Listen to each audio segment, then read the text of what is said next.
ٹھیک ہے نا. اب ان کے ان نقص کو کیسے دور کرنا ہے وہ بتا رہا ہوں. دیکھیں ایک تو یہ کہ 50% مارکس پریکٹیکل کے ہونے چاہیے تاکہ بچے ہر چیز کو پریکٹیکلی طور پہ کریں اور ان کا جو لیول ہے وہ اوپر ہوگا. پھر بچوں سے پروجیکٹس بنوائے جائیں, پروجیکٹس کے بھی مارکس رکھے جانے چاہیے. ریسرچ ورک کو تعلیم کا لازمی حصہ بنایا جائے. اس کے علاوہ یہ کہ گیمز کے ذریعے تعلیم دی جائے تاکہ بچے شوق کے ساتھ علم حاصل کریں. یہ نہ کہ بچہ روتا روتا اسکول جا رہا ہے, ایسا نہیں ہونا چاہیے. کریٹو ورک اس کا علیحدہ مارکس ہونے چاہیے. جو پیپرز ہے وہ بھی کریٹیوٹی پہ ہونے چاہیے تاکہ رٹا سسٹم ختم ہو جائے. دنیا کے جو بڑے بڑے مسائل ہیں وہ بھی بچوں کو پڑھائے. مثلا پانی کی کمی کیسے پوری کی جا سکتی ہے, انرجی ایشو دنیا کا بڑا ایشو ہے, وارز دنیا کا ایشو ہے, غربت ایشو ہے, کرپشن ایشو ہے. ان سب کے باقاعدہ حل بتایا جاتا ہے کہ بچے ہائی لیول پہ سوچیں. نئے آئیڈیاز اگر بچے دیتے ہیں ان کو ویلکم کیا جائے, رٹا سسٹم آٹومیٹکلی ختم ہو جائے گا. بچوں کو سٹوریز کے ذریعے جو ہے نا پڑھایا جائے تو اس میں بچے انٹرسٹ لے کے پڑھیں گے. ویکیبلری کو فروغ دیا جائے, رائٹنگ پر بہت فوکس کی جائے, اسلامی ویلیوز کو سلیبس کا حصہ بنایا جائے. ٹھیک ہے, اس کے علاوہ چارٹس, میپس اور جو دستاویزی فلم میں ہوتی ہے ان کے ذریعے بچوں کو پڑھایا جائے. یہ سب تجاویز ہے جو بہتر, اس سے ہمارا ایجوکیشن سسٹم بہت بہتر ہو جائے گا. سب لکھنا ہے آپ نے, بہترین تجاویز ہے. اچھا یہ بتا رہا ہوں کہ پاکستان سٹینڈ کہاں کر رہا ہے. دیکھیں دنیا کی پہلی 200 یونیورسٹیز, اس میں پاکستان کی یونیورسٹی کہیں سٹینڈ نہیں کرتی, جس میں امریکہ کی کچھ 73 یونیورسٹیز ہیں جو ہائی لیول کی, ورلڈ لیول کی ہے. انگلینڈ کی کچھ 26 ہیں, کینیڈا کی 8 ہے, نیدرلینڈ کی 11 ہے, جرمنی کی 12 ہیں, سوئٹزرلینڈ کی 8 ہیں, فرانس کی 7 ہیں, آسٹریلیا کی 8 یونیورسٹیز ہیں جو اس وقت دنیا میں جو پہلی 200 یونیورسٹیز میں سے ہیں.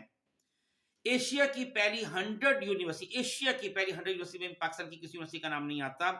پاکستان کی جو نمبر 1 پہ یونیورسٹی وہ ایشیا میں 106 نمبر پہ آتی ہے.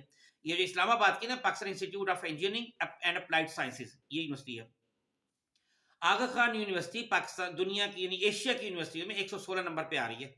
قائد اعظم یونیورسٹی 123 نمبر پہ آ رہی ہے. نسٹ یونیورسٹی 129 نمبر پہ آ رہی ہے. لمز یونیورسٹی 181 نمبر پہ آ رہی ہے. کراچی یونیورسٹی 202 نمبر پہ ایشیا میں آ رہی ہے. ایشیا کی اگر 100 یونیورسٹی میں دیکھیں کہ انڈیا کا جو نمبر ہے وہ 38 ہے اور ملائیشیا کا 32 ہے. دیکھیں اسلامی دنیا میں ٹوٹل 62 کنٹریز ہیں تقریباً, تو اس میں سے ان کی پوری اسلامی دنیا کی 500 یونیورسٹی جو ورلڈ لیول کی ہیں, جبکہ صرف امریکہ کی 6000 یونیورسٹی ورلڈ لیول اسٹیٹس کو جو ہے نا وہ مینٹین کر رہی ہیں. صرف ٹوکیو میں, جاپان کی شاید ٹوکیو میں 1000 یونیورسٹیز ہیں جو انٹرنیشنل لیول کی ہیں. چین میں کوئی 9000 یونیورسٹیز ہیں. تو یہ سارا ہمیں دیکھنا چاہیے کہ ہم اس وقت کہاں سٹینڈ کر رہے ہیں اور ہمیں کہاں سٹینڈ کرنا ہے. اب میں آ رہا ہوں کہ اسلامی لحاظ سے اگر ہم دیکھا جائے تو قرآن و حدیث میں علم حاصل کرنے پر, تعلیم حاصل کرنے پر کیا بتایا گیا ہے. یہ قرآن و حدیث سے حوالے ہیں. دیکھیں اس میں کوئی قرآن و پاک کے ترجمہ بتاؤں گا, کوئی احادیث کا بتاؤں گا, یہ کوئی 11-12 آیتیں ہیں تاکہ یہ بھی آپ مضمون میں ایڈ کر دیں. مثلا آپ سب جانتے ہیں کہ جی حدیث ہے کہ علم حاصل کرنا ہر مسلمان مرد اور عورت پر فرض ہے. ایک اور بھی حدیث آپ نے سنو گی کہ اے میرے رب میرے علم میں اضافہ فرما. قرآن پاک کی آیت کا ترجمہ ہے کہ کیا جاننے والے اور نہ جاننے والے برابر ہو سکتے ہیں. حدیث ہے کہ علماء انبیاء کے وارث ہیں, تو یہ سب تعلیم کی اہمیت ہی ہے. حدیث ہے کہ پنگھوڑے سے لے کر یعنی جھولے سے لے کر قبر تک علم حاصل کرو. جو یہ بھی حدیث ہے کہ جو علم حاصل کرنے کی راہ اختیار کرتا ہے نا اس کے لیے جنت کی طرف جانے کا راستہ آسان کر دیا جاتا ہے. جاہل شخص خدا کو نہیں پہچان سکتا, یہ بھی حدیث ہے. جس شخص نے, حضرت علی نے فرمایا تھا کہ جس شخص نے ایک لفظ بھی مجھے پڑھایا میں اس کا غلام ہوں, چاہے وہ مجھے بیچ دے یا آزاد کر دے. اسی طرح یہ ہے حدیث ہے کہ علم حاصل کرو, اسے لوگوں تک پہنچاؤ. وہ علم جو کوئی فائدہ نہ دے اس خزانے کی طرح جسے خدا کی راہ میں خرچ نہ کیا جائے. خدا, اس کے فرشتے اور آسمان والے اور زمین والے, حتیٰ کہ چونٹیاں پہاڑوں میں, مچھلیاں پانی میں, سب علم حاصل کرنے والوں کے لیے دعا کرتی ہیں.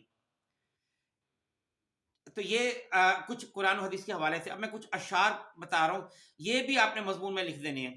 مثلا اس قوم کی پیشانی پہ لکھی ہے تباہی جس قوم کے مکتب کی فضا ٹھیک نہ ہوگی. ہم تو سمجھے تھے کہ لائے گی فراغت تعلیم, کیا خبر تھی کہ چلا آئے گا الہاد بھی ساتھ. وہ فیضان نظر تھا یا کہ مکتب کی کرامت تھی, سکھائے کس نے اسماعیل کو آداب فرزندی. وہ جو غریب غربا کے بچے پڑھاتے ہیں ان کی تو عمر بھر نہیں جاتی ہے مفلسی. مگر وہ علم کے موتی کتابیں اپنے آبا کی، کہ دیکھیں ان کو یورپ میں تو دل ہوتا ہے سی پارا۔ خدا تجھے کسی طوفان سے آشنا کر دے کہ تیرے بحر کی موجوں میں اضطراب نہیں۔ تجھے کتاب سے ممکن نہیں فراغ کہ تو کتاب خواہ ہے مگر صاحب کتاب نہیں۔ جس علم کی تاثیر سے زن ہوتی ہے نازن، کہتے ہیں اسی علم کو ارباب نظر موت۔ تیرے علم و محبت کی نہیں ہے انتہا کوئی، نہیں ہے تجھ سے بڑھ کر ساز فطرت میں نوا کوئی۔ اللہ سے کرے دور تو تعلیم بھی فتنہ، املاک بھی اولاد بھی جاگیر بھی فتنہ۔ تو یہ مضمون کا بہت سا میٹیریل آپ کی لایا تھا، آپ یہ غور کریں، اس میں بہت زبردست میٹیریل میں نے ڈالا ہے، اس میں بتایا ہے۔ یہ ہر بچہ نہیں لکھتا، اس طرح کا میٹیریل اس میں نہیں دیتا۔ اگر آپ لکھو گے تو آپ بورڈ پہ ٹاپ کر جاؤ گے۔ بہت شکریہ، السلام علیکم ورحمۃ اللہ وبرکاتہ۔